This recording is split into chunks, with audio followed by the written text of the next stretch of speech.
If you're looking for more horror outside of the mainstream, look no further than Unsung Horrors, a podcast about underseen horror movies. I'm Lance. And I'm Erica. Every other week, we'll cover a horror movie with fewer than 1,000 views on Letterboxd. We'll even give you double feature recommendations to pair with the movies we discuss. From gothic to shot on video, from slashers to comedies, from giallo to J-horror, we'll cover all the subgenres. So join us as we unearth these hidden gems of horror. Follow us on Instagram, Twitter, and Facebook, all at Unsung Horrors, available wherever you listen to podcasts. And part of the Someone's Favorite Productions podcast network. Hello, my name is Kevin Tudor, and I'm one of the three hosts of Almost Major, a film podcast dissecting many major indie studios and the films they release. Every week, myself, Charlie Nash, and Bryden Doyle discuss overlooked, forgotten, or bona fide classic indie films via studio-specific miniseries. We've previously covered numerous films from Artisan Entertainment, Lionsgate Films, and New Line Cinema. Titles including The Blair Witch Project, American Psycho, Dogville, But I'm a Cheerleader, Saw, Requiem for a Dream, and Ringmaster, you know, the Jerry Springer film. Anyways, we have a fun time every week and we hope you will join us. Subscribe to Almost Major wherever you get your podcasts. Now proudly a part of the Someone's Favorite Productions podcast network. Cambridge and Sean is a Weirding Way media podcast. On my way to sunny California, on my way to spend another sunny day. Water, get yourself in the cool clear water, and the sun shines brightly down on the pennies. The sun shines brightly down on the day. You're so keen, it'll just take your mind away. Take your mind away. We've all been up since 4:45. Cleo had senior sunrise, so I had to get her to school at like 6 o'clock. Faith had that this week too. If I fall asleep while you're talking, it's because of that and because it's boring, whatever you're talking about. You have to clip that in. All right. Hello and welcome to Cambridge and Washawn, a podcast by two weird guys where we talk about the weird things we like. I'm here with my very good friend, Mark Begley from Wake Up Heavy. How's it going, Mark? I'm doing well. How are you doing, Ronald Zurigian, a.k.a. Skelevator? I'm doing good. That's another thing I forget to do is say our names. I haven't done it in like the last 10 episodes. That's all right. I mean, you know, It's pointless by now. and people are listening to this. They've been listening to us. For the new folks out there, I'm Ronnie. This is Mark. We're here to talk about stuff. Crap. Talk about some crap. Yeah, things are good. It's busy. Last year we took a break from August because it's the beginning of the new academic year, and you and I become extraordinarily busy during this month. Me in particular, my job gets really hectic this time. In fact, I had to postpone our recording session from last week to this week because of that. Yeah. Bastard. But yeah, I'm doing good. I feel like a weight has been lifted in a way because I delivered Snake Mountain that I'd been working on. Yeah. How are you doing? Okay. I'm enjoying the weather. Shall we talk for 25 minutes about the weather again and alienate the other 5 listeners that we have? Yeah. Well, if they don't enjoy the weather, if they don't enjoy weather talk. It's supposed to be 83 today in Fresno, and that is 13 degrees below the average. Yes. As opposed to 13 degrees above the average, which we had last time. Mm-hmm. Windows are open, doors are open. It's 73 in the house. I've got it cooled down, and I'm loving it. It's not going to stay that way forever, but it's nice when we get these breaks. Yeah, it's spectacular for us in the Central Valley when it's 83 in August. Yeah. We're enjoying it too. It's great. Yeah. So today we have some exciting items to discuss. And it depends on how you perceive the Mine word aren't exciting. all that exciting. I'm excited, but why don't we start with you, Mark? What do you have on your agenda for today's discussion? Well, my first little item is something that I've never really had, always wanted, was obsessed with for a good while as a kid. I don't know where this came from, what it was born of, if it was from watching like old time shows like Little Rascals or some of their comedy duos or groups. Like, I mean, I was never big into the Three Stooges or Laurel and Hardy, but I put this item in with those things because no one wears them anymore. I had an obsession and really wanted to own a top hat. That's so awesome. A huge chunk of my childhood. I actually brought this up previously on the show. Yes. And I could just insert that little clip here. But when you were talking about Disneyland, I had a commonality with that in regard to this item. So, like I said, I don't know where it came from.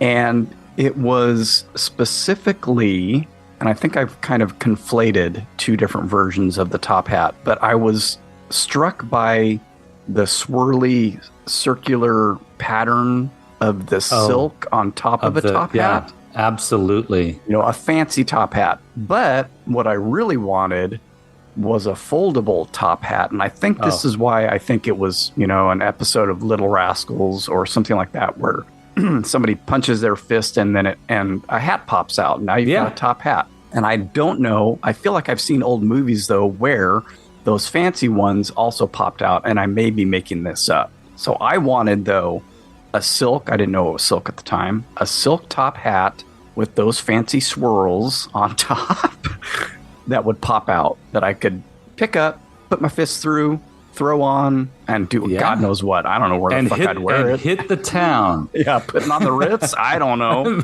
Putting on the Ritz, exactly. I'm sure, and I've thought about this when I put it on, and this is an item I'm doing minor obsession things today that don't take long to talk about since it's our August show. I did have this on my list and I looked at it and thought, what in the world am I going to say about that? I wanted a top hat. Okay, end of story, you know? Yeah. But as I thought about it, I thought about something else that has been brought up on the show. Oh, crap. And now I've forgotten the name of it. The novelty store in town. Oh, Valley Novelty. Yeah. Valley Novelty. And I was like, I mean, we talked about going there. Did I ever look for a fucking magician's top hat there? Apparently not. Maybe I did. I don't know. It seems like that would have been a place to get one, at least a cheapo, because Amazon has them now, and I think they're not even made of fabric. It's like paper or something. They are made, well, good ones are made of felt. You can still get them. In fact, it's crazy that you're bringing this up because when I went to deliver Snake Mountain to Vincent, the guy who commissioned this, he has a huge collection of beautiful, brightly colored. They're brightly colored. I know you and I would probably go for gray or black, but brightly colored felt top hats. Huh. I was just like blown away by his collection. Anyway, anywho. Interesting. Yeah. Huh. Yeah, silk, fancy black top hat that could also pop out. But my connection to the Disneyland story, when you talked about that, oh gosh, like episode 5, I think I went back and listened to it the other day. Yeah. My goal was, and I don't know if I knew this beforehand or if I just sort of spotted it when we were there, but they used to have those little kiosks where you could buy hats and get them embroidered with your name on them. Yep, they still do. And I'm like, I think in my head, I thought, well, the Mad Hatter, that's a Disney character. He wears a fucking top hat. Yeah, they've had them in the past. You know, we were there with family and it wasn't like I could just say, hey, I just want to hit every kiosk in Disneyland and get a top hat. Now, it probably would have been lavender or whatever the color his hat is, but still, I may have been satiated by that. But my point of the story then was that, you know, I acted like a little prick the rest of the trip because my plans were foiled on getting a top hat. And I, you know, was miserable the rest of the day, along with some other things that made me miserable about that trip. Never got a top hat. Until today. Until, and this is something I've also spoken about on the show, is that covetousness that would lead me close to, and this time over the edge of thievery. Oh. Where there was a kid that lived down the street from us. I think he lived right next door to some family friends of ours who we were good friends with, and their kids were like roughly Julie, my sister, and my age, and grew up going to school together and church together and all that. But I think right next door to them was a kid that also went to our school. Wasn't a friend, but I think every once in a while my mom dropped me off over there when she had to do stuff. He had some Mego Wizard of Oz figures. For the wizard, he came with all the Wizard of Oz characters came with accessories, pretty cool accessories too. And they're beautiful action figures. This is when they were getting like much more detailed, right, and inventive with stuff. And I have a bunch of I think I might have the whole set now, except for the wizard. But the wizard came with, guess what? A little rubber top hat. And I was over at that kid's house one day, and we were playing with those Megos, and that top hat, man, bit into me. And, you know, it was an inch or so tall, would fit my Megos. So I stole it. That's so hilarious. Do you remember if that was the first time you ever swiped something? Or do you remember the first time you swiped something? I don't know if that was the first time, but it was definitely... Yeah, I'm trying to think if I actually ever did steal anything else from a kid or a friend. Because I know I wanted to steal that Tomlin Cyclops from my friend. Yeah. My best friend, actually, and that would have been much, much harder to do and like keep away from him. Oh, where'd you get that? I lost mine. Oh, I found it belongs. I don't know. But it may have been the first thing I took. Probably wasn't the last. Funny. But it was so small, you know, I'd probably just put it in my pocket, had it. I never gave it back. I never owned up to it. I don't know if he ever missed it or cared. Right. I mean, probably just figured it got lost in his closet or something. And I had it until I got rid of my Megos, you know, and I'm assuming I put it on some of them. I can see it fitting like the Spider-Man that I had or something. That's exactly, oh my God, that's exactly the character I was thinking about. Spider-Man in a top hat. That's hilarious. I loved that little thing too. It was great. Just soft rubber, perfect size for my Megos. And I probably pretended that someone was a magician or something. And I've actually been looking on eBay and thinking, you know, a lot of times people part these things out and all I could find was actual wizard figures. Most of them came with the hat.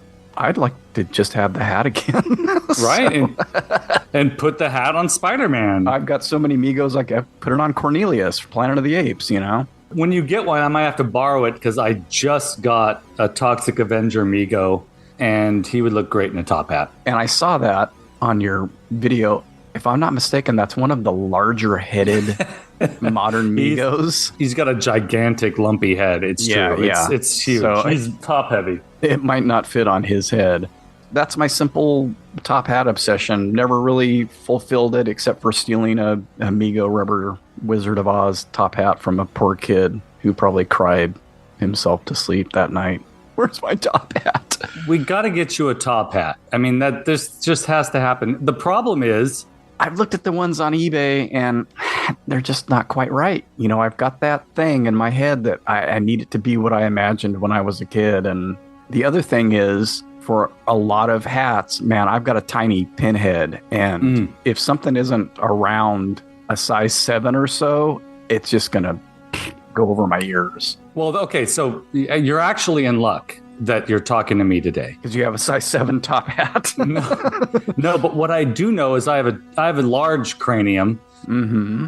Look at the size of that boy's head. Shh. I'm not kidding. It's like an orange on a toothpick. Shh, you gotta give the boy a complex. Well, that's a huge noggin. It's a virtual planetoid. Has its own weather system. I'm always looking, whenever we go to antique stores, I'm always looking for a straw boater. So I have a similar obsession with hats, and that is that eventually I would love to own a real, authentic straw boater, the kind with a thick band around it and thick woven straw. None of this lame styrofoam artificial boater hats that are floating around. And again, going back to like you walk around Disneyland, those dudes in the boater hats, those are real boaters. And they're really, really, really hard to find. I'm sure there's some like super expensive haberdashery where I could get one made. Right. But that's what I'm thinking too. Yes. And I could go all out. You're going to be kicking yourself because there used to be, it was at Fashion Fair Mall for about a year when I was a junior in high school. There was a store there that specialized in old-timey men's clothing, and they had top hats, derbies. I don't remember that. It was super weird. No wonder they didn't last. Yeah. And in fact, I think we probably knew each other back then.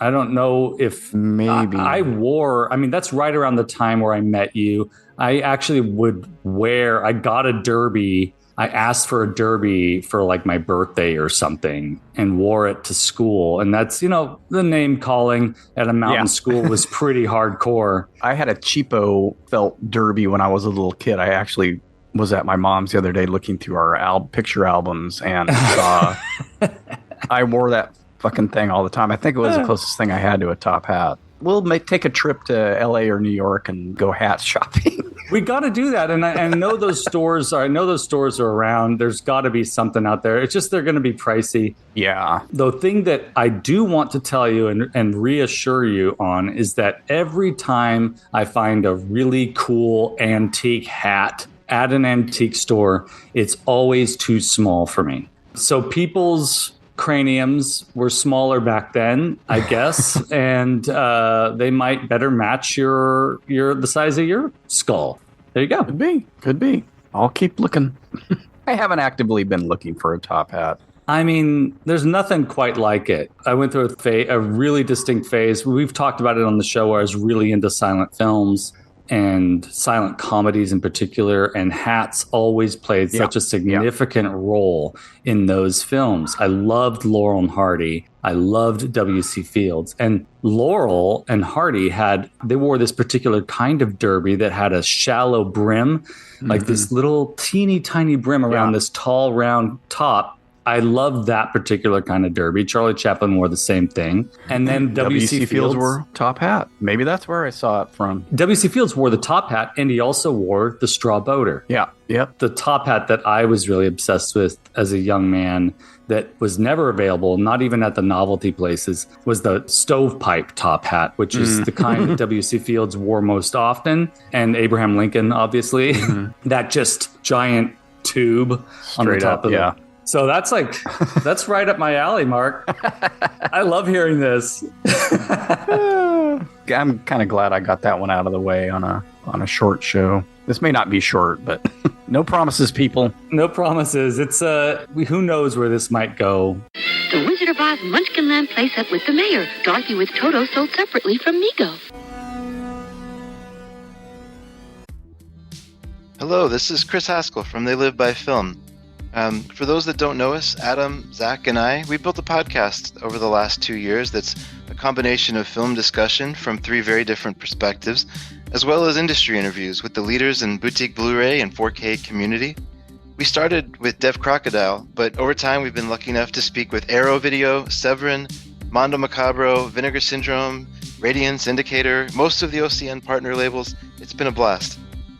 You can find us wherever you podcast, and also actually recently as part of Someone's Favorite Production Podcast Network. We hope to see you online.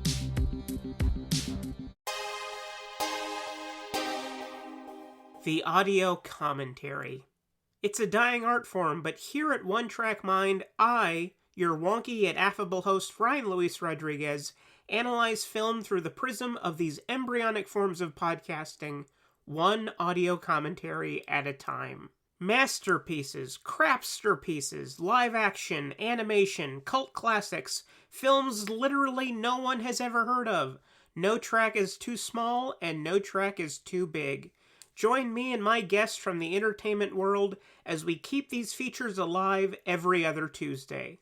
Hey, who else is going to discuss Bill and Ted's Bogus Journey one week and Citizen Kane the next?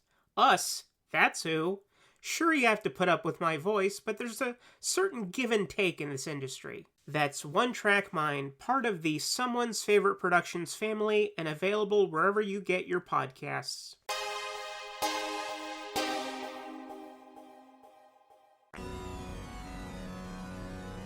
Ernie, what are you doing with those cookies in bed, huh? Well, the cookies? Well, I was just hungry, Bert, so I thought I'd have a few cookies before I went to sleep. Because you brought up the hat, I need to talk a little bit about Bert and Ernie. And the main reason why these are associated to the hat is that they're little tufts of hair at the top of their heads. I've always thought that was such a brilliant decision, design-wise. And the thing that I'm going to talk about a little bit today, and you know that this came across the transom for me recently, with all of the Sesame Street announcements being made. NECA's coming out with some. Super 7 has some figures out, and I've done reviews on Super 7 figures. I've been really itching to get the versions of Bert and Ernie that have the most distinct hats. I'm doing air quotes. And if you know what I mean, which I know you do, but folks listening, getting a Bert and Ernie vintage Fisher-Price little people without their hair pieces chewed up is really difficult. As a kid, I was completely, we've talked about this, tactile quality of something plays a really significant role in nostalgia for me, and I know for others. Like, how did something feel in your hands? I had seen the Fisher-Price Little People, Bert and Ernie characters at a friend's house or something. I don't know, maybe even school. They were ubiquitous. Exactly. Back then. They were in every preschool or daycare, that Sesame Street set. Yep. Everything about that Sesame Street set, I can remember by touch. I mean, it is crazy. Whenever I see one in an antique store and I absolutely cannot afford it, all I have to do is handle the thing. That sounds weird. It all comes back to me. And I think it's because my encounter with those items happened when I was like 3 or 4 years old. Yeah. And it really affected me in a significant way. I'm also one of those kids that chewed on the hair of Bert and or Ernie. Right. So, and these are little hats. Like if Super 7 or NECA or one of these companies put out Bert and Ernie caps so you could have the tuft of hair on the top of your head, I think I would totally fall for that and buy one or two. One for you and one for me. It's one of those characteristics that has a through line through most of the toys. The little finger puppets also have actual fur. They have actual tufts of hair, yes. Yeah. Again, usually is missing. That little plushie I have that survived my childhood has this exact same fur as those little ones, whatever that fabric is that they use for the hair. But I'm positive that the Bert one did as well. Yeah. I think some later finger puppets had molded plastic hair, but for a lot of the toys back then, they really, I don't know if it was like a, what do they call those? The books, a style guide. Oh, a style guide, yeah. You know, Henson was like, their hair has to be prominent somehow. I didn't really care about so much that kind of stuff back then. But who knows? Maybe he was specific. They have to have hair that is separate from their head. It's an integral design choice for these characters. They both have black hair, too, which is interesting because not all Muppets have hair that matches the color of human beings. I mean, there's some brown-haired humanoid Muppets and things like that. But the fact that Bert and Ernie had these bright colors and then tufts of black hair on the tops of their heads, it really reminds me of like Zippy the Pinhead. Well, Zippy didn't have hair up there, but I just imagine hair being up there that I can remember. Now I'm like questioning my memory on Zippy the Pinhead, which we should probably talk about in the future. The Lego figures have, you know, little conical hair that's true. pieces too. That's true. I have the Sesame Street Lego set. I know. Folks, you don't know this, but every time Mark and I are talking, I'm staring at his Sesame Street Lego set, which is right behind Way in the background there. Way in the background. It's a really cool set. It really is.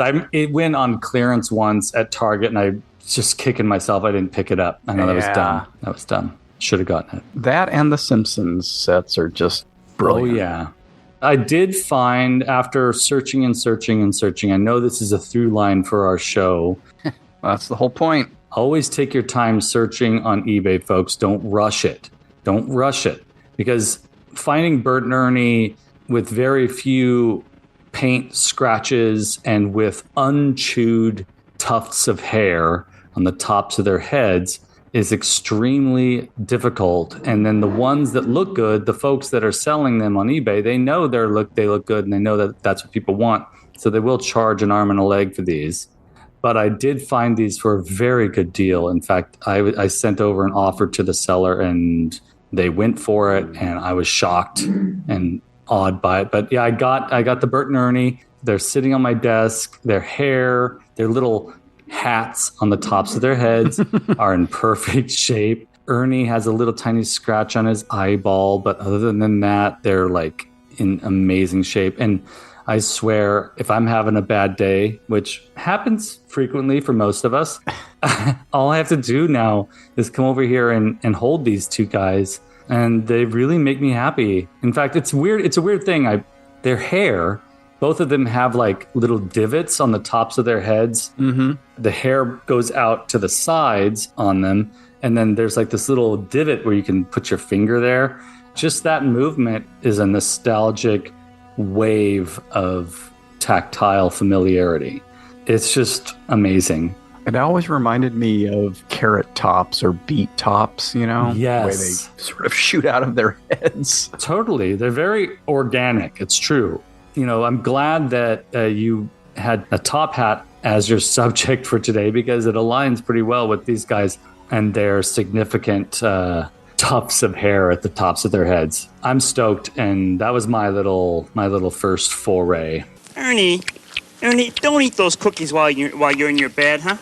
Why not, Bert? Because you get crumbs in the sheets, that's why. I think we got a hand-me-down set. I don't think we had the play set, but we had a ton of the figures and a lot of the furniture from the set, because when I look at it online, I'm like, oh yeah, we had that little table and chairs and this thing and that. I don't remember which Sesame Street figures we had. They were mixed in with other generic little people, little kid with the freckles or with the little red hat. Those things were built for play, and they got played with. That's why it's so hard to find them without lines to their faces, and they got banged around. I mean, plastic on plastic, and some of them have wood parts, like some of the heads are wood or the bodies are wood. They got played with, and like I said, they were in daycares and preschools and kindergarten classrooms all over the country. I mean, I would say 90% of those places back then in the early to mid to late 70s had those.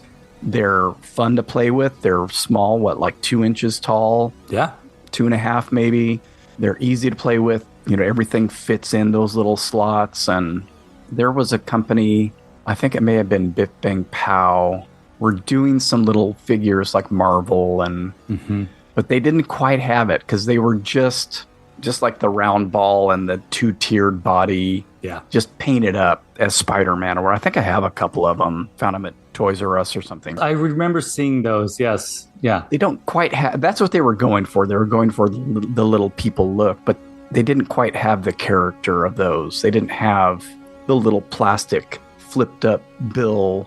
Baseball cap that the freckle-faced kid wore, or a little red plastic cowboy hat, or or the molded red bobbed hair of the girl. All that stuff was, when I see those, and I may just start getting some of the generic little people figures because they're great. And you know, we talk about Dustin Crop's boy on here, but he's made those large versions of those, the dog that everybody had, an Ernie, and I think maybe one other one, and those are really cool.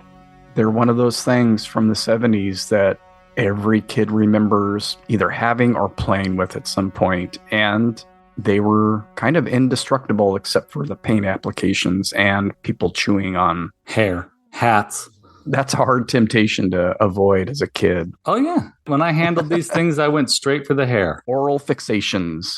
Yes, exactly. Oral fixations. Not to venture into critique territory, but the contemporary little people just don't do it for me. Like I don't know what they're thinking. And I actually they're think hideous. That they are hideous. Well, I think it's a choking hazard thing because they're just so big. Like wide. It must be. It has to be. Those old little people, you get one of those stuck in your throat and you're a freaking goner. Right? Yeah, exactly. And kids are going to put those, they did put those things in their mouths. That's probably it. I think that Fisher-Price should take a note from Hasbro and other companies that are putting out versions of the vintage stuff for adult collectors, because I, for one, would absolutely love like a set of those iconic characters, the freckle-faced boy with the hat with the upturned bill, and and then, of course, the Sesame Street characters. And, I've got 2 others on my list to get eventually, which is Oscar and the Count, which were iconic to me as a kid, too.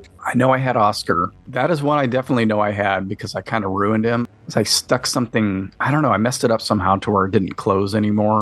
Yeah. Oscar's spectacular. What an achievement in toy making, that little Fisher-Price toy.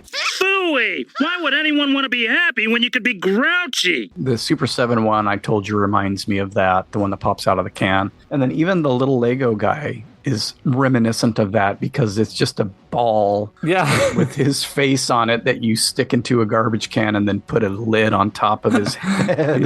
It's really do cool. Anything, but it's great though. It's inspired by it. And he came with Slimy. Yeah. Now, Super 7 just announced that they have more Sesame Street figures coming, Wave 3, which is like amazing. They have Super Grover, which I would prefer for myself, a regular Grover, but I mean, there are a lot of characters that I'd prefer them to do, but I would prefer regular Grover too. But I may have convinced my wife to get that for me for my birthday. So, also, I wasn't going to tell you, but I threw in because my wife said she'd get that for me, and that means that I'm going to be ordering it. So I did throw into the cart another mystery blind box Sesame Street figure. So just forewarning you, if it's Oscar, it's yours, buddy. Let's take a quick break and then talk about that for a second. Maybe we'll talk about it at the end because I have a little frustrating story to tell about the stupid. All right, let's come back to that then.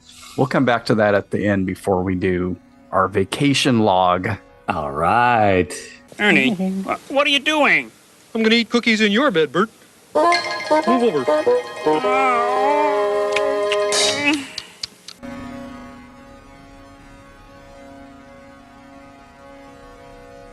Mark, back to you. Yeah, my second item is more closely toy related. It's kind of an action figure, and it's definitely related to a larger topic that will get talked about at some point in probably multiple episodes. This is a Marvel comic book character that I don't know if I was obsessed with him, but he was very popular at this time, and that is the Incredible Hulk. So in 1978, one of the first majorly successful ventures into TV and or film was the television series The Incredible Hulk with Bill Bixby and Lou Ferrigno. Dr. David Banner, physician, scientist, searching for a way to tap into the hidden strengths that all humans have. Then an accidental overdose of gamma radiation alters his body chemistry. And now when David Banner grows angry or outraged, a startling metamorphosis occurs. And I remember watching it and loving it as a kid. It premiered in, I think, late 78. The Incredible Hulk actually premiered in November 1977. And it was just Hulkamania. Not Hulk Hogan Hulkamania. Fuck that guy. Hulkamania, the Incredible Hulk from Marvel Comics, who had, premiered in the early 60s in the comics and, was a very popular figure for decades. It's interesting to think about it now because it was such a dour show. It really was. I was thinking about it the other day in regard to the Hulk, and I'm like, it was kind of like The Fugitive, I think. And I never really watched The Fugitive, but my understanding of that show is, he was on the run. And in this, David Banner, not Bruce Banner, but they called him David Banner, and the show was on the run because they thought he had killed somebody during this accident that happened that turned him into the Hulk, and would go from town to town, take on an alias and do stuff and then help somebody. And there was always the possibility that this investigative reporter would find him, blah, blah, blah. So it felt to me like the same thing as the character in The Fugitive, going from town to town and being in hiding. And it was exactly that, Mark. I haven't even thought of it that way, but it was. So everything had the Hulk on it, starting in late 78, 79, and 80. That show ran until 82, I think. Bed sheets, curtains, pajamas, plates, lunch pails, anything that you could slap Hulk on. A lot of really weird rack toys, cheap toys came out because of that. The Hulk on a bike or the Hulk in a parachute. I love that so much. Or the Hulk in a little car or whatever. Just everything. Just put Hulk on anything. Same happened with Spider-Man because he had a popular cartoon and a TV show. I don't think that did nearly as well as The Incredible Hulk did. I'm going to take a moment and just say, we definitely have to talk about that 1970s Spider-Man live-action TV show down the line. I watched that too and was me too blown away by him walking up the walls. I'll just say that for now. So cool. So, of course, toys. I believe the Mego figure predates the TV show. I could be wrong, but I believe that was mid-70s for the figure, which I had and loved. One of my favorites, which will get talked about at some point. I know it was my 10th birthday, so March of 1979. So this was not that long after the show premiered, not that long after Hulkamania happened. And I don't know if it was a gift for that birthday, but I have pictures of that birthday where I have this item. It's a little 5.5-inch rubber. Oh, wow. Hulk. Oh my God, Mark. No, I am freaking out right now. I had that. I have been looking for that version of the Hulk for ages now. Well, I'll tell you how you can find it. It was one of those things that I had that I played with. It's out of scale with most of my other stuff, but it was a fun little figure. The pictures that I have from my birthday, I was obviously entranced by it because I have 2 pictures where my friends and I are sitting at our kitchen table eating our Baskin-Robbins grasshopper pie. My favorite. Yes, I do. Mint chocolate chip ice cream. Yes. Yeah, absolutely. And I think like a fudgy fudge underneath that, and then the cookie crust and whipped cream all over. You're doing it to me today, Mark. I don't know if I'm going to survive this. You would get that, or there was a mudslide one too, I think. With like Jamocha almond fudge as the ice cream. Or the little clown ice cream cones that were ice cream cones flipped over so that the cone was sticking up, and then they would do the icing clown face. So true. It was always one of those for birthdays back then. Yep. So I have 2 pictures where I'm holding him up in one picture, and then on the other picture, he is sitting right in the middle of the table while we're eating that grasshopper ice cream pie. I had him until I didn't have him. Had him until all my toys were gone. It wasn't one of those things that like crept up all the time, but every once in a while I'd be like, I had a little rubber Hulk. Yeah. And I think it was because of the Mego Museum. I don't know if I saw it on there because people would post pictures of their toy collections, and not necessarily always Mego related, but other vintage toys. Or if me searching for Mego Incredible Hulk figure brought this up. At some point though, I figured out who had manufactured it, and that helped. It was from a company called Vix Novelty. They made monster figures. They made rubber monster figures. The classic Universal. So they had the Mummy, the Wolfman, Dracula, and Frankenstein. I don't think they were the kind that had the wire frame in them, but maybe they were. Incredible Hulk is about as close as you get to a monster in the comic book world at the time. So they somehow got the license to produce a little rubber Hulk, and he does not have a wire frame, so he's just barely movable, but he does move. He's got his purple pants. Yep. And that's it. No other paint application. That's right. I remember so there's that. There's a 5.5 inch version, and there's a smaller version. There's like a 3.5 or 3 3/4 inch version that is completely unpainted. And so if you look up Vic's Rubber Incredible Hulk, you will see them pop up. And this one's in really good shape compared to the ones that I see on there now. There's paint rubs and stuff, and the paint application itself, which was factory done, is not very good. It's like off register, but I got this probably for $5 or $10 13, 14 years ago. His face sculpt is goofy as shit, but it's kind of wonderful, and his muscles look funky, but you know, I loved it. I loved the appeal of the sort of off-style guide. It's like a rack toy, but it was definitely licensed. It wasn't a knockoff. It was something that you would see on the rack at Long's Drugs or Save Mart or Safeway or whatever and buy for probably $1.99 or something. For me, it was all about that face sculpt. So I've been looking for that for off and on. Whenever it pops into my mind, I'd cruise eBay looking for, I don't know, I've just been typing in the search engine like weird vintage Hulk toys and stuff like that. Like, I don't know what the keywords have been, but I still haven't been able to find that. And that's the one. This is really weird. Going back to oral fixations and tactile memories, I remember chewing the fist off of mine. It's just so weird. I know. I had nervous energy, I think, as a kid. But wow, thank you for that, Mark. That's amazing. And also thank you for bringing up the grasshopper cake, because that was my favorite one. Well, I know there are some on eBay right now, and there are some carded versions, which are, of course, incredibly pricey. Yeah. The prices go up and down.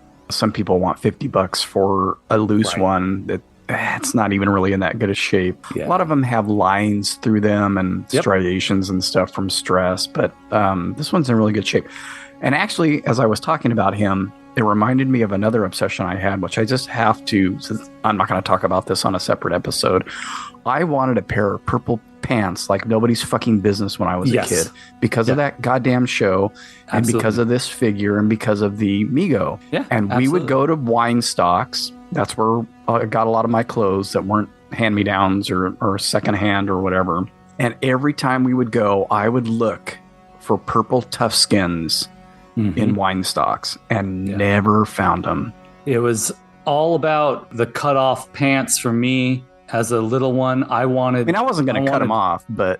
I was going to cut them off. I wanted the purple pants. I wanted the purple cutoff. I wanted to cut them off. I wanted them to be frayed at the edges where I'd cut them off. And I also wanted, and I could never, ever find these, whenever we went shopping for clothes, denim pants with a rope tie.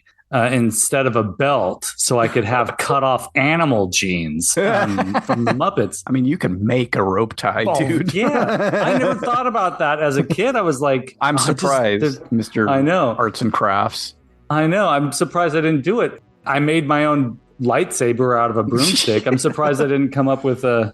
Anyways, this is great, Mark. Thank you so much for bringing it up. Yeah, so look up Vic's Rubber Hulk, or... That's what I'm doing today. I did find one site. I couldn't find a lot of information about Vic's Novelty, like how long they were around or what else they produced. There was one site that had examples of the monster figures and of this Hulk on a card. And the card art's pretty great, kind of comic booky.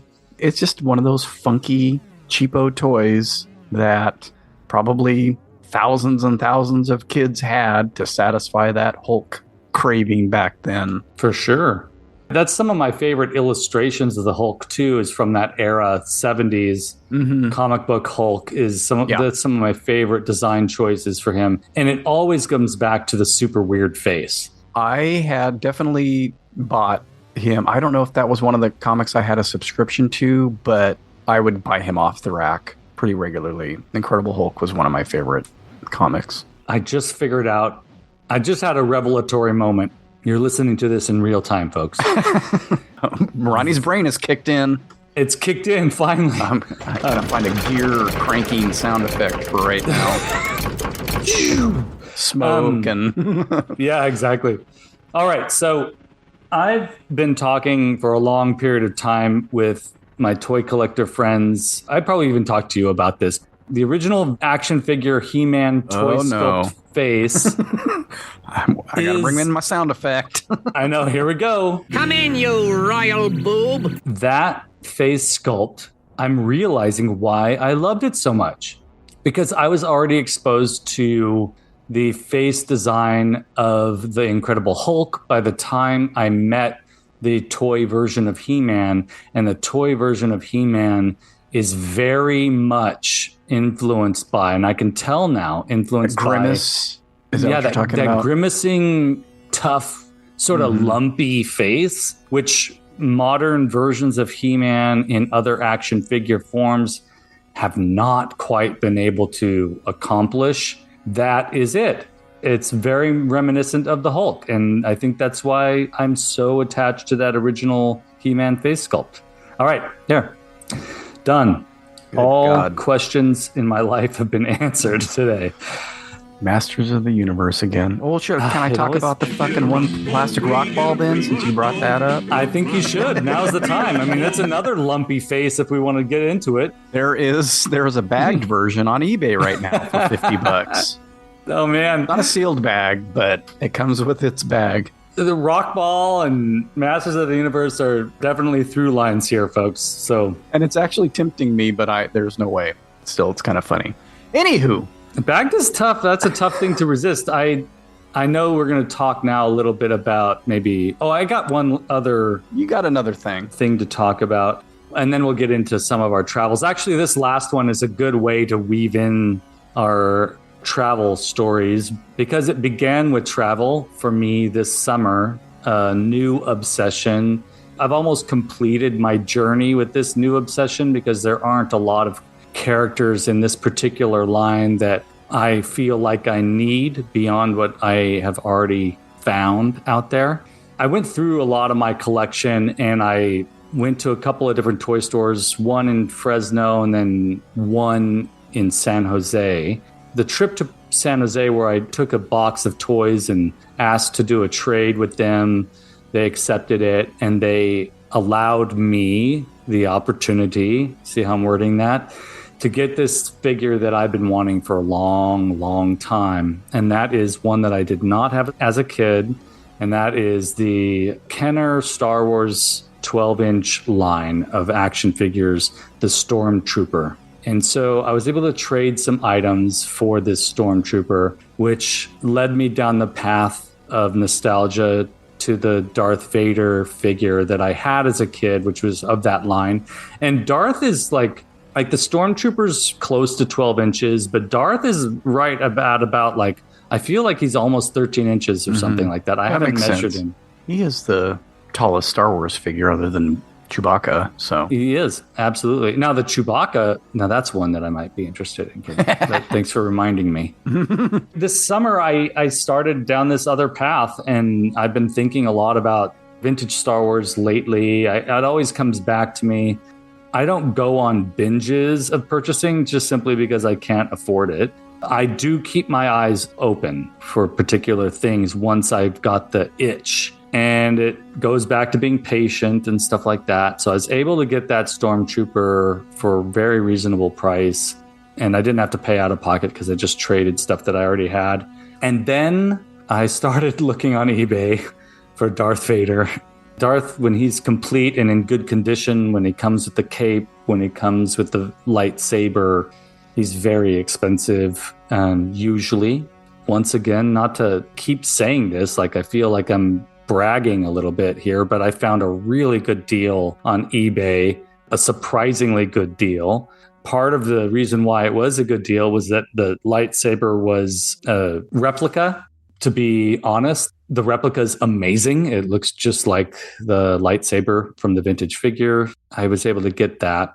The transition to the travel log is that I did swing by another toy store, this time in Capitola, and found this 12-inch C-3PO, which is on my list. And now I've got R2-D2 on my list because that one's a very special figure. His back opens up, and inside there are the Death Star plans that are on little plastic squares that insert into his back. And finding him with those attachments is really difficult. So I'm not rushing any of this, but Toy Polloi did a series of fixing up some 12-inch R2-D2s, and he recreated those plans that slot in there. Cool. I love Toy Polloi. I watch that stuff and I'm just like, man, good on you, man, because I wouldn't have the slightest idea how to tackle something like that. What do you make it out of? How do you blah, blah.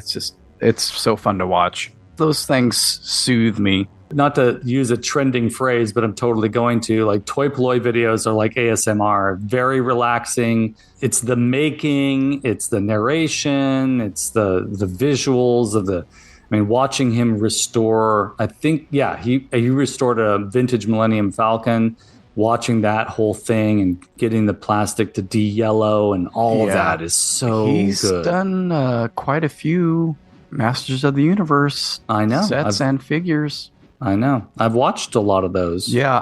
It's amazing. Since we're talking about him right now. Yes. When I discovered that channel, I think it came up because of something Micronaut related. I believe, I don't know if Carlita and Cleo were out of town.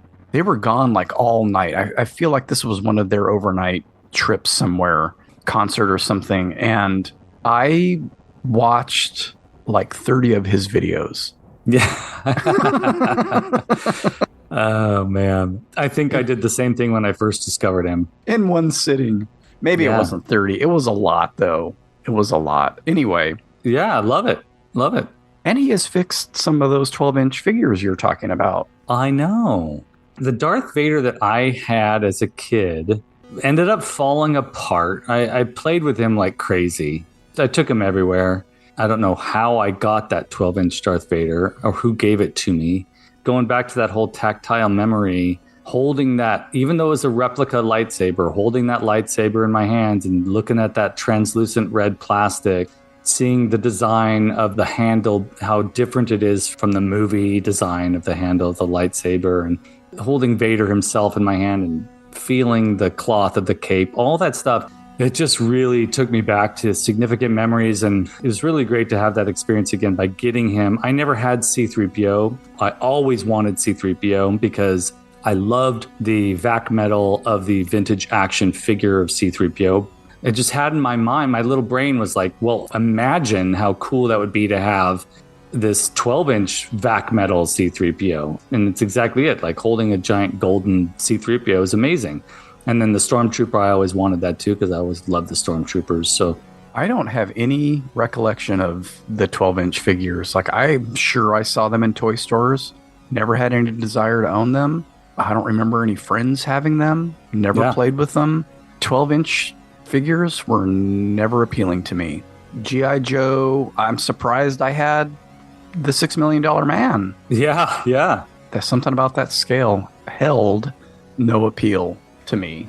And still now, even though I have some 12-inch figures, not my favorite. I just don't like that scale. I don't think I ever would have had... I mean, I was just head over heels in love with the 3.75-inch figures. Yeah. And I don't think I had any urgency to get... I don't recall any urgency to like go and point out a 12-inch Star Wars figure to my parents or anything and say, hey, that's something I'd really like.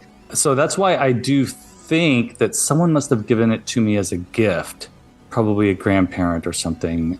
And then I grew attached to it. It was my little partner for a long time. Just carried him around everywhere. I did have a couple of 12-inch figures that I really, really enjoyed, which we'll get to at some point on the show. But all right. Can't wait for that. Yeah, for the most part, though, 12 inches was just too big for me. Yeah. It makes sense. Not many people can handle 12 inches. Yeah, tell me about it. Real man of genius. Today we salute you, Mr. Footlong Hot Dog Inventor.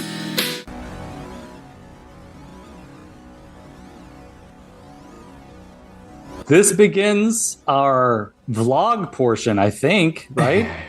Yeah, travel log. That's what vlog means, right? No, that's video log. That's right. We're misusing the terminology. Travelogue. I'm an oldie. Yeah, we're old. Yeah, so I mentioned on the last episode that the next day after recording, we were going on a trip. We haven't been on a trip like this in years, and we hadn't been to this particular part of California in at least 6 years. So last time we went, Cleo was in 6th grade, or going into 6th grade. This time she's now a senior. So we had gone to Carmel once for a short little trip a couple of years back, but part of that was the pandemic. But even before then, it had been a couple of years since we had taken a long trip. We went to the central coast of California, in particular, the south central coast of Pismo. Oh, yeah. San Luis Obispo, Morro Bay, and that area. My sister, I don't know if it's her or her husband that has either a friend or a coworker that has a place in Shell Beach. And they had a place prior to this in Shell Beach that we would go to. Pretty nice. Right. I mean, it's just west of them are the beachfront houses. So they're one street back from the beach. And now they are 2 houses down from where they used to be in a much bigger, much nicer house. And there's a little park right there. Walk through the park and head down to the beach. I mean, it's beautiful. Amazing. And we get to stay there with them. So we planned this out like almost a year ago. Then we would be going this summer. We were there for a whole week from Saturday to Saturday. That's awesome. Got out of the heat. That was the most important thing. But I was sort of hoping, to hit some antique stores and stuff and maybe find something cool. There are some used bookstores in the area. Yep. I have a particular thing that I look for in used bookstores now. And we didn't do a whole lot of antique shopping. We went to one place in Arroyo Grande, which is the town just south of Pismo, like literally 2 or 3 minutes down the freeway. And there's a whole cool little street with lots of shops and restaurants and stuff. And at the far end of that street, we went into an antique store. And really the only thing I saw in there were a couple of those Disney plastic Marks figures, which I know you have some of. I think it was a Peter Pan and a Jiminy Cricket both in green. Oh, God, I would love to get one of those Marks Jiminy Crickets. Speaking of top hats, Jiminy Cricket. I was kind of pushing to go to Cayucas because they have a strip of antique stores and one that I think is a couple stories tall, and no one wanted to go do that. So we didn't go to those. Aw. One of our ventures into Morro Bay, there are, again, some antique stores and one pretty good size one that's close to the steps that you take down to get to the Embarcadero. So we walked through there for quite a while and just nothing worth. I wanted to find a bionic woman because my wife is having hip replacement surgery. Oh, wow. Yeah. Next month. And so I need to get a bionic woman for her. For sure. Nothing, though. That was it as far as antique stores. The bookstores, we went to Phoenix Books in San Luis, which is a great used bookstore. It's amazing. Next to Boo Boo Records. I always go in there. And what I look for these days are science fiction books from a specific publisher. Luckily, Clovis Book Barn here in town always has some. Yeah. And so I look for that. And I'm being vague because this is something that I will get to eventually on the show because it's a more recent obsession. Right. So there's one particular publisher whose books I look for, which are super easy to spot because their spine is always a certain color. I can spot them easily. We went to the last bookstore in LA a while back. I found a bunch there. That's always a fun store to go to. I found one in Phoenix Books and grabbed it. And then there's a bookstore in Morro Bay called Coalesce. Yep. That has a science fiction section. I actually looked at their website before we went. They have pictures, and they're old, I realize. And I looked at the science fiction section, and I saw a bunch of those spines in the pictures. And I'm like, oh, goody. They had nothing. They had squat. Somebody went in and bought them all out. I mean, who knows how old that picture was. Yeah. The other thing we always do when we're in Morro Bay is go to Wavelengths, especially now since we don't have one in town. Yep. And so I got my new 3 stacks and a rock shirt. That's so cool. Gotta love it. And have you ever been north of Morro Bay? The south coast plows the sea. Carlita just did a load of laundry this past weekend.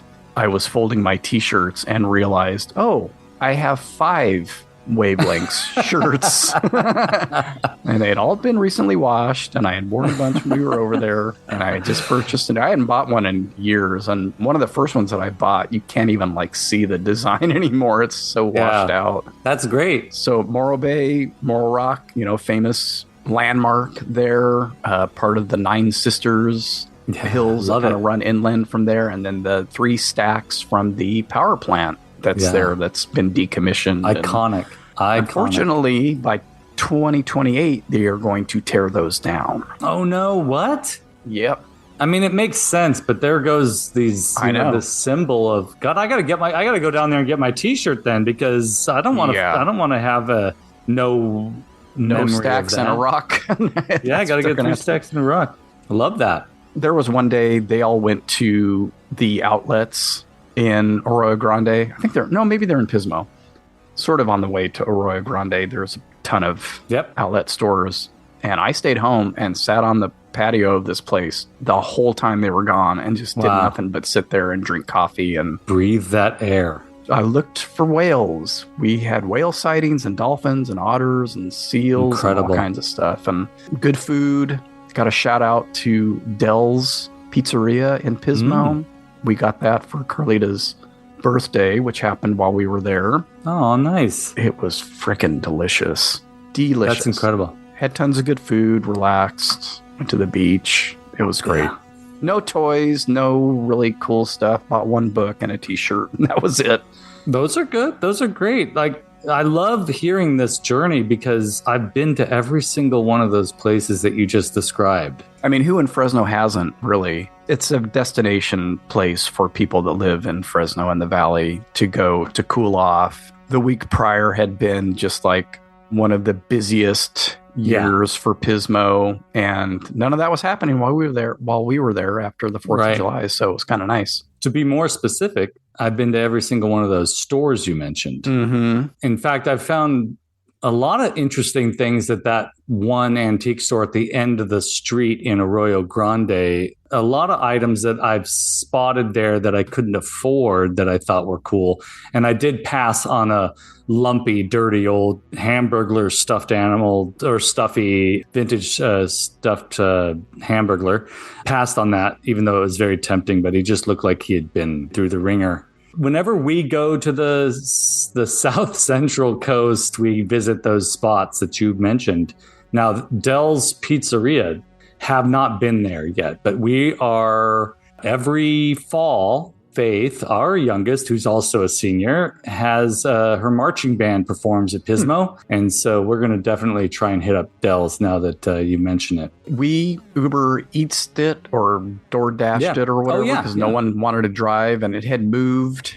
I think it had moved onto the main strip in Pismo, and no one wanted to drive and try to park there and pick it up. So we just had it delivered, and it was there super quick and super hot and just fucking great. Yeah, there's a little deli in Shell Beach right by where this house is that we go to a lot. And I mean, that's pretty much what our trips consist of, is lots of eating and hanging out. That's the way it should be. We didn't go see the elephant seals this time, which we do a lot. Drive up north a ways, close to Big Sur, not quite to Big Sur. Maybe not quite there, but yeah. We didn't do that north, and we never even made it to Cayucas. The farthest north we went was San Luis. Yeah. Which is always fun. San Luis is a great little town. Happiest town in America, apparently. Saw a cool movie while we were there in Arroyo Grande. You can hear about that on Wake Up Heavy. Oh, yeah. I had to turn it off. I was just telling you, I had to turn it off because there were spoilers. I've been anxious to see this particular film as well. We all want to go back immediately. So Dell's Pizzeria. We go to the Hofbrau in Morro Bay every time we're there. We went straight there when we drove in that Saturday. Anyway, it was fun. So talk more about your travels, Ronnie. We didn't go on any lengthy trips this summer. We were planning to do a little bit of a lengthier trip, and it just didn't work out. We all had a bunch of stuff going on. The family and I did do a couple of day trips, and I've I mentioned that a little bit. So my wife just started teaching. She's been teaching third grade for the last 2 years, and she just transferred in the same school district to teaching TK.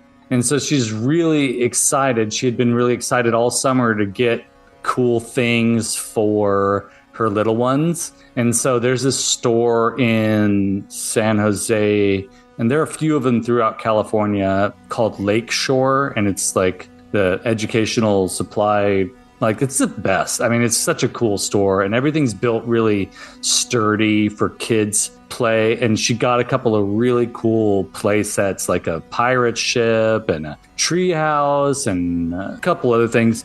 But in San Jose is a particular toy store. So that's where I took some of a box of my toys and traded those in for the Stormtrooper.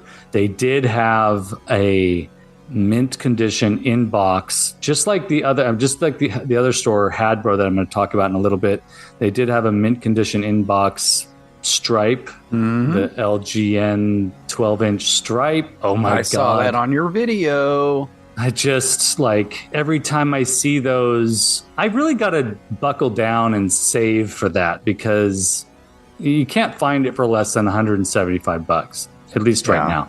I just got to buckle down and save, because that thing's amazing. Certainly on my list. Anyways, we went there, had some good food. We ate at this deli in San Jose that was delicious. I can't remember the name of the deli for some reason. And that was just a day trip. We came back. Then about a month later, we took a day trip to Capitola and Santa Cruz. We didn't even do, both of our daughters are really into shopping right now. Clothing and stuff that they just can't find in the Fresno area. And so rather than what we would normally do in the past is go and walk around the boardwalk or see the ocean, we went straight to Urban Outfitters when we got to Santa Cruz. There's a huge mall in San Jose. Did you go to that? No, did not go to the huge mall in San Jose. That's so funny that you mentioned that. We did not do that. It's pretty great. Next time we'll do that. The mall in Capitola that we went to was small, but it was really cool to go to a mall. Yeah, it's always fun. I don't know why I guess we're part of the generation that has an affinity for malls in a way, like a nostalgic affinity, perhaps. I think malls are fascinating. Yeah, we'll go to the one in San Jose eventually, I'm sure. But we went to the one in Capitola, and that's where I discovered this store, Hadbro, which was an absolute epic discovery. Hadbro is an amazing store because they not only have new stuff, but they also have a ton of vintage stuff as well. And people should go watch that on your channel, because I was licking my chops at some of the stuff there. You texted me. You're like... You picked up something towards the very end of your... Yes. And you were unfamiliar with it, and I knew exactly what it was. It's from a line called Metal Man. I think I texted you Metal Men. I always call it Metal Men, but the line is called Metal Man. And I had one of those as a kid. It was the right scale to fit in with Star Wars and some of the other 3 3/4 inch figures I had. Again, probably a rack toy purchase. That it just sort of looked intriguing. These little all die cast. They weren't partly die cast like some of the figures were. All die cast. Just a weird line that lasted for half a decade or something. And I've looked them up in the past, and of course I looked them up after your video, and they're just ridiculous now. Ridiculous prices. And I know when I looked at them prior, I could have gotten the figure that I had for a pretty decent price, and I just Isn't that the truth, right? But I believe it was on top of some of the die-cast Shogun Warrior figures in that pile that you were scrounging through. That pile, I mean, his piles in boxes were like phenomenal. Vintage stuff that I hadn't seen in ages, stuff I have never held in my hands before. The Metal Man figure looked familiar to me, but I was like, what the heck is this? And such a weird, just love the weird toys. Like, it's such a weird guy. Because he's die cast, you could tell his joints were very loose. I'm sure you can't even stand him up, maybe sit him down. mainly just for play and for rough play too, which would be fun, just throwing them around. That's where I found the C-3PO. The owner of the store gave me a really good deal on that. Our daughter, Gabby, she found some anime toys that she was really excited about. She picked up a couple things. But yeah, they had a bunch of new stuff from Trick or Treat Studios, like the new Toxic Avenger action figures that are based on the Playmates figures that came out. Movie props made by Trick or Treat Studios as well. Just a lot of really great stuff. And their Playmates Simpsons collection, those things are fairly reasonable, to be honest with you. I'm surprised they're not worth more at this stage, but they had like a huge, huge collection of those. Wow. Yeah, that was a lot of fun. The final summer trip was just this last weekend where I went down to LA, the LA area with my dad, who helped me transport this 4x4 foot Snake Mountain to a collector in Los Angeles. We already talked about him today. He has a top hat collection, but also like a massive killer clowns from outer space and Alice in Wonderland and Masters of the Universe and video games. Yeah, sorry. Arcade games, vintage arcade games. And walking into his place was like walking into a vintage toy store. It's pretty cool. Then we went to Frankenson, which you and I have talked about a few times. We got to do a trip one of these days. That's been on my list for a long time. It was mind-boggling how amazing this place is. Biggest, flea market? I guess that's the best way of explaining it, but it's like a toy collector convention. Right, every weekend. Every week. I mean, it's open 3 days a week. I think it's Wednesday, Saturday, and Sunday or something like that. There was a line out front. We got there right when it opened. There was already a line out front. There was a guy dressed up as the professor from McDonaldland, which blew my mind. He told me I was the only one that's ever recognized what character he is. Wow. I was like, that's embarrassing for our world. But Is it though? He is obscure, right? He was like the first character discontinued from that run of characters. I probably wouldn't even have caught on, like, that guy's supposed to be, and realized the thing that gave it away is he had a giant wrench in his pocket, which is like basically one of the interesting aspects of the Remco toy. If you go to the Skelevator channel, you can watch the walkthrough, but that doesn't even like accurately portray the true experience of it. I mean, some really cool things. And there's a particular store in there that somehow gets Masters of the Universe toys before they're available at Big Bad Toy Store or in the retail stores. So I got to see some things that haven't been released yet, which was kind of cool. They didn't let me shoot video in their store. I'm not mentioning them also, which they requested. So I can respect that. But just amazing stuff. Did pick up, I was this close to talking about Jabba's Palace today, but I refrained because that's a whole episode of just talking about that. But I did pick up one of my favorite characters, that three-eyed weirdo, Reyes. And he didn't come with his golden rifle, but that figure was one of my favorites as a kid. Got him, and I got Calibos from Clash of the Titans, which was it's always been on my list to get. Got him at a very reasonable price. And then I got a couple of new Masters of the Universe Masterverse figures that haven't hit the shelves yet. So, royal boob. I know. We always come back to that. They didn't have any rock balls. I didn't see any. Rock balls. I'm not going.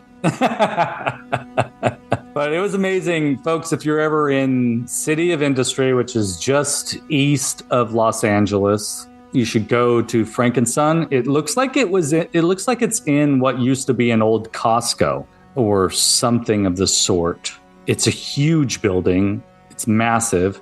If you watch the video walkthrough, I talk a little bit about this, but the family used to own some McDonald's franchises back in our favorite era in the 80s, late 70s, early 80s. There was a lot of McDonaldland stuff. Ephemera. I even gave you a shout out in the video when I saw those hamburgers. Burgers were beautiful.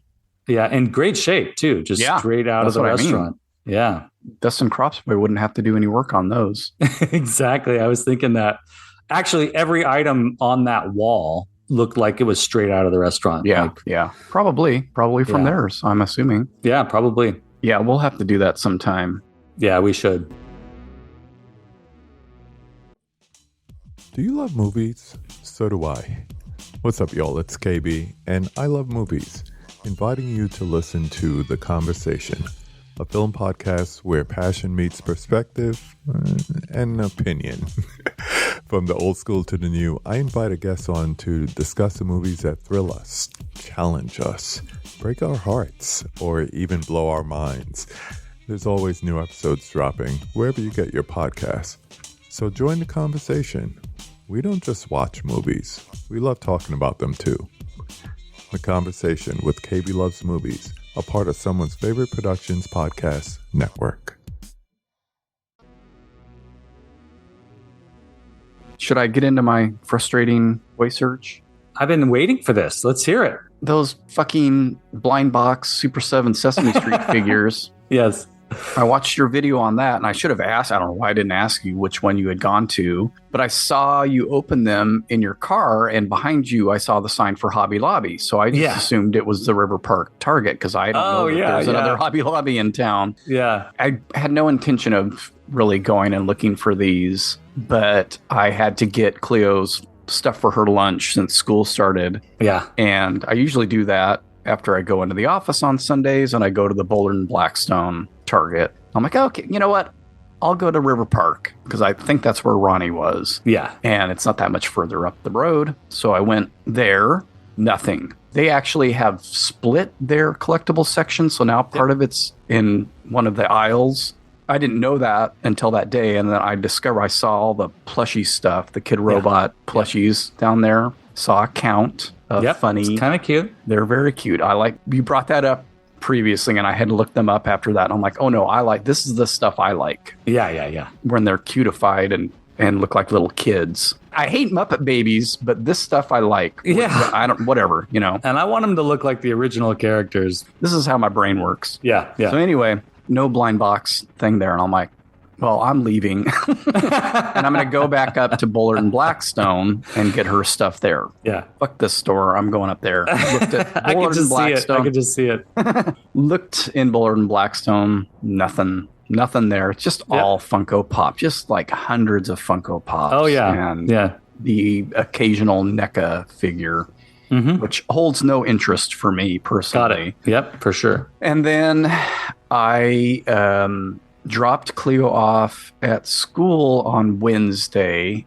Her schedule has changed a little. Not that anybody gives a shit about any of this, but on Thursdays, I used to go, after dropping her off, I would go to the office and pick up my work and come home. So now it's going to be Wednesdays.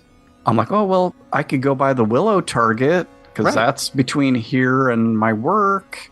And as I was driving, I'm like, wait a minute, they're not even open. Oh, yeah. She's going to Clovis Community for a couple classes, and she gets dropped off earlier. I'm like, well, by the time I get there, it'll only be like 10 or so minutes that I'll have to wait. So I did that because I'm an idiot and went to the Willow and Herndon Target, sat in my car for 12 minutes before they opened, went straight back to the collectible section. Nothing. So I left. Yeah. And I'm like, here I am again. I don't even really care about these things. I mean, I do, but at the price, like, why did I do this?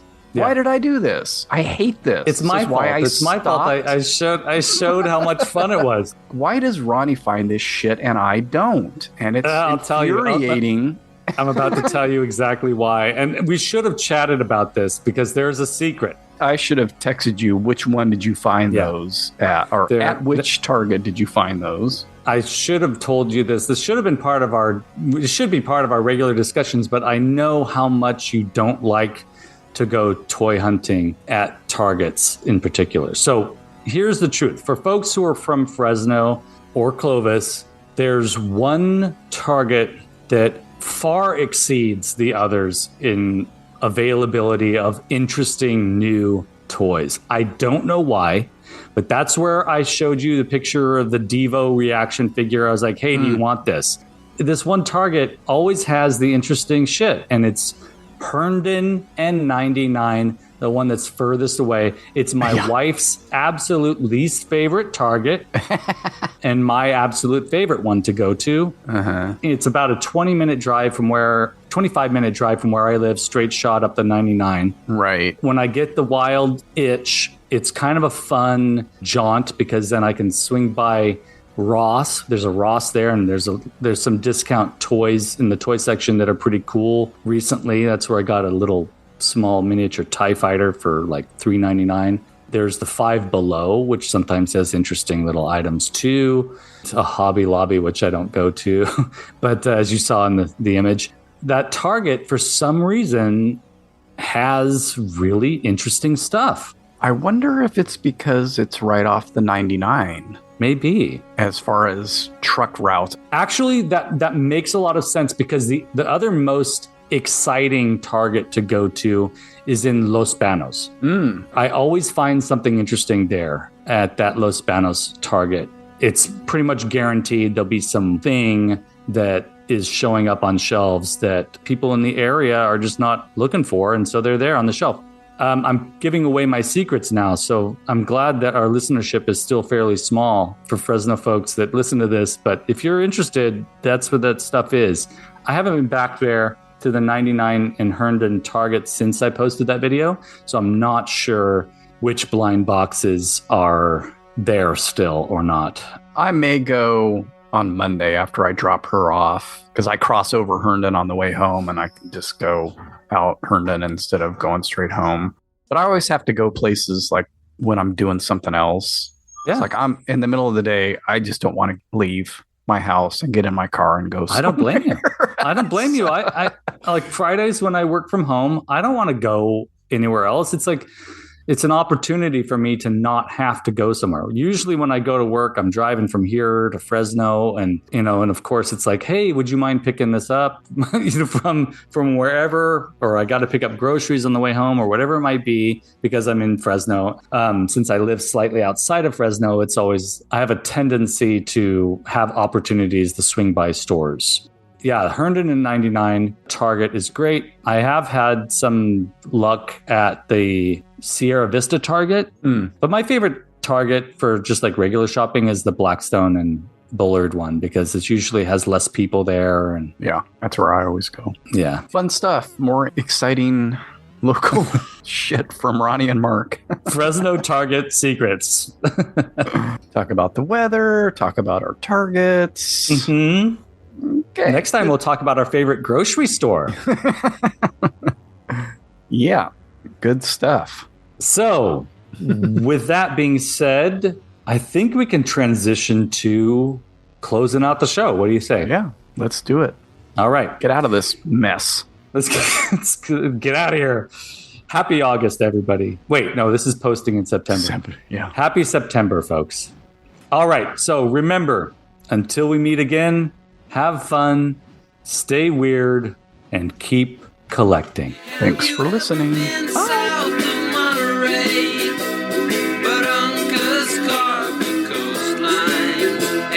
Chaparral flows to the sea, neat waves of golden sunshine. And have you ever been north of Morro Bay?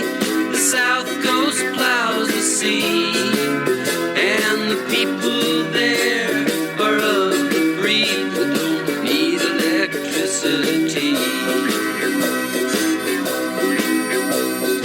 Water, get yourself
liberty.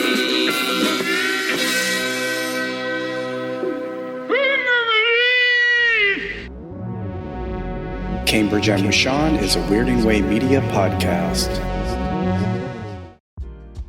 Are you a film fan who loves the ultimate home video experience? Look no further than The Disconnected. Your host, Ryan Verrill, is your go-to source for the latest and most accurate information on home video releases, exclusive interviews with industry insiders and filmmakers, and has established a thriving community where every film and physical media enthusiast feels welcome.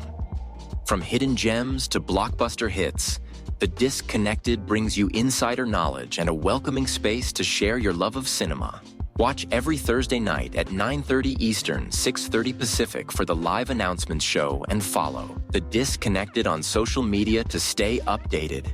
Subscribe to The Disconnected on YouTube or on the podcast provider of your choice and dive into a world where every movie night is an adventure.